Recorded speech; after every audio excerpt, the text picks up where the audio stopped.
I worry that translation interpreting, the way it's going, the sheer monetization of translation and interpreting as the practice, as a human craft, that this would only reinforce linguistic hegemony and the reduction of linguistic diversity.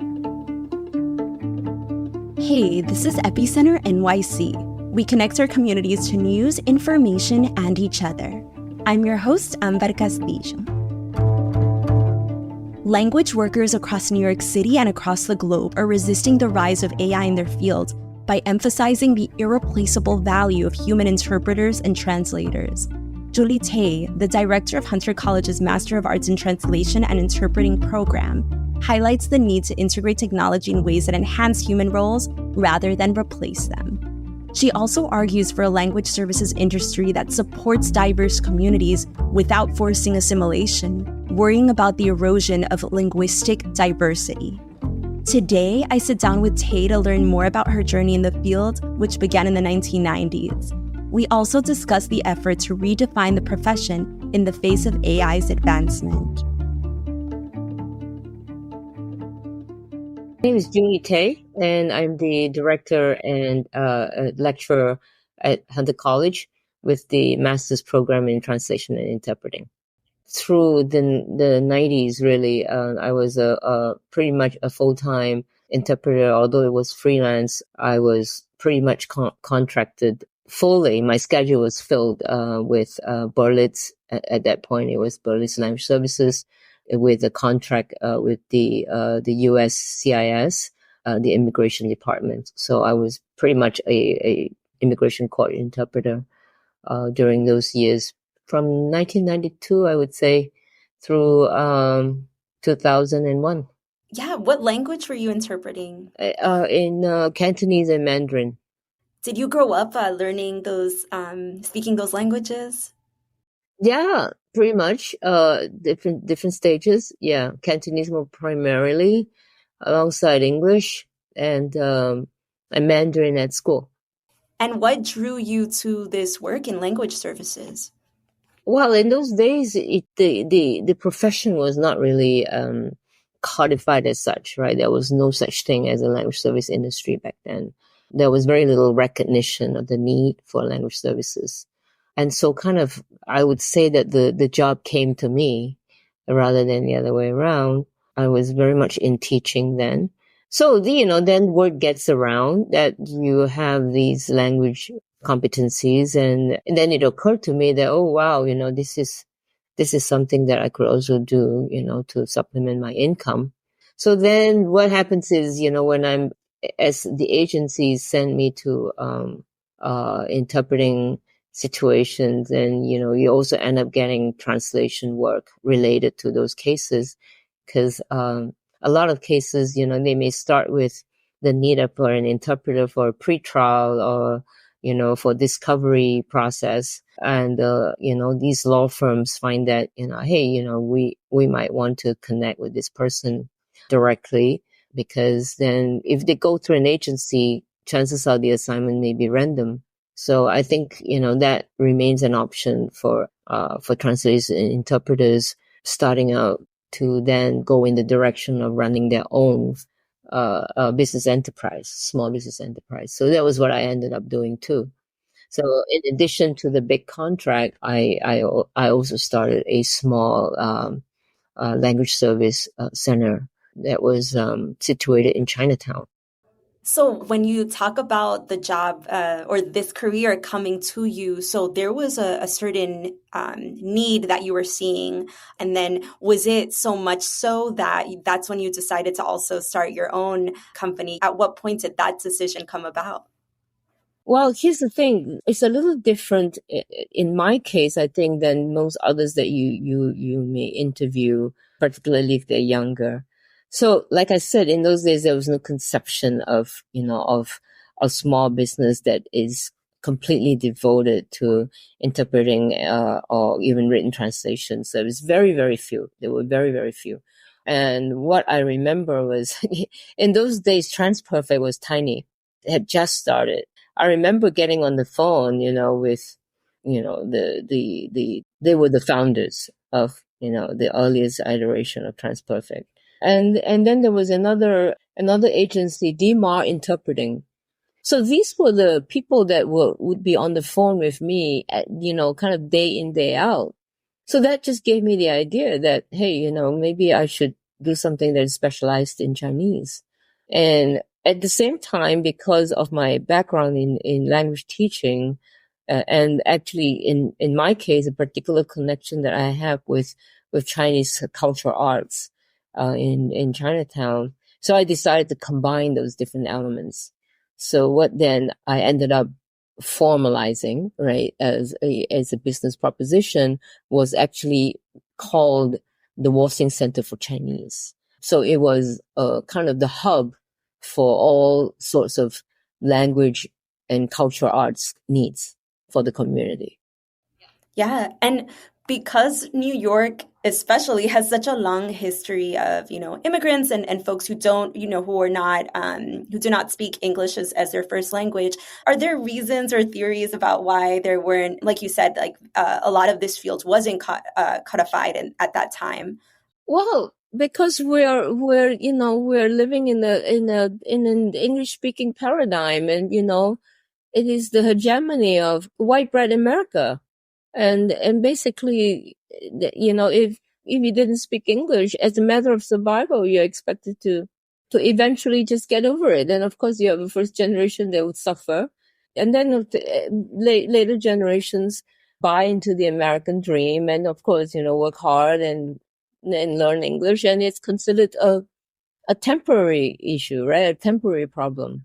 And indeed, that trajectory of assimilation did kind of work out for most of the 20th century, before globalization, before, all of the advance of mobile technology and so forth. So in that sense, people were forced to, like it or not, to get by speaking what little English they can, and then of course living in their enclaves. So most people, in that sense, as long as you accept that, or if you choose to live that way, I think it works with Chinese speaking or Spanish speaking, communities. The communities are large enough for people to be pretty comfortable, as long as they're not in trouble with the state. They are not dealing with the outside world. For a lot of Chinese people, even to this day, if you spoke little English, you survive pretty well. You live very well. You go to restaurants, and you can have a lot of money. You hire people to do everything for you.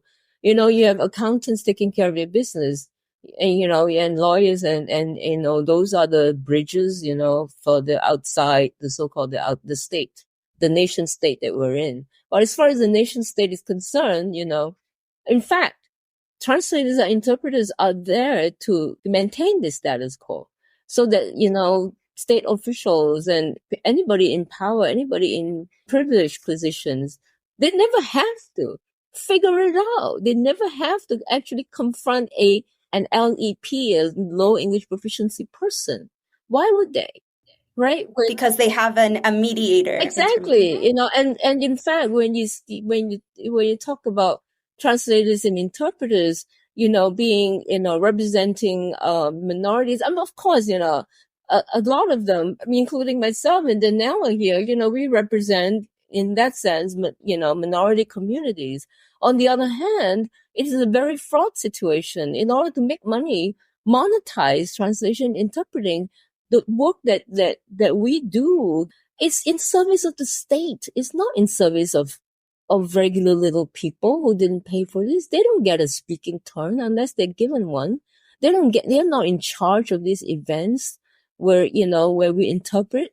We are there to make sure that the white subject is not unsettled by all of these, diversity. And especially in the legal system where most of your work has been. Right. Yeah. And it's, of course, I'm by no means limited, to working for the immigration court. Of course, I also did a whole lot of community interpreting. I've been everywhere. tourism interpreting, where, we have people that are not actually just linguistically interpreting, which to me is brainless mechanical interpreting. And if students want to be over obsessed with it, and just narrow themselves down to this at the expense of learning life skills, especially in this day and age where in the first place, your average millennial has lost touch with how to even walk into a party, a room full of people. And then they're going to reinforce that by the monetization of the language skills, the mechanization of it, to serve this imaginary, whether it's court situation or conference interpreting where they're in a room, they don't care what it is they're saying, as long as they said it's so-called right. You discount yourself in the age of AI by doing that, precisely by narrowing the very definition of translation. In fact, taking translation out of it. That kind of interpreting is verbalization.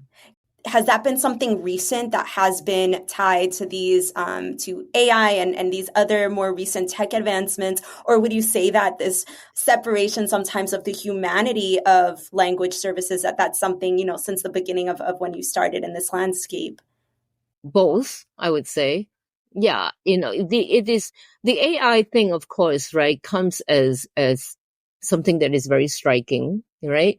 If you look at it, it is really a continuation. It's sort of we're talking about a gradual evolution, especially in the turn of the century, and it's connected to, I think, mobile technology, the digital revolution, the takeover of platform economies, making all transactions much more convenient when we sign up people online. And then with that is the language service industry then taking advantage of all that and then moving from, ground level services to people, in other words, people with the biggest paychecks, right, are not the people, that actually know anything about ground level services. They're people that are aligned with software development.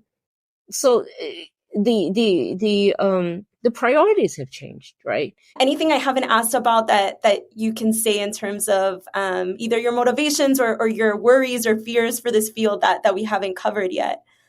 I worry that translation interpreting, the way it's going, the sheer monetization of translation interpreting as the practice, as a human craft, that this would only reinforce linguistic hegemony and the reduction of linguistic diversity.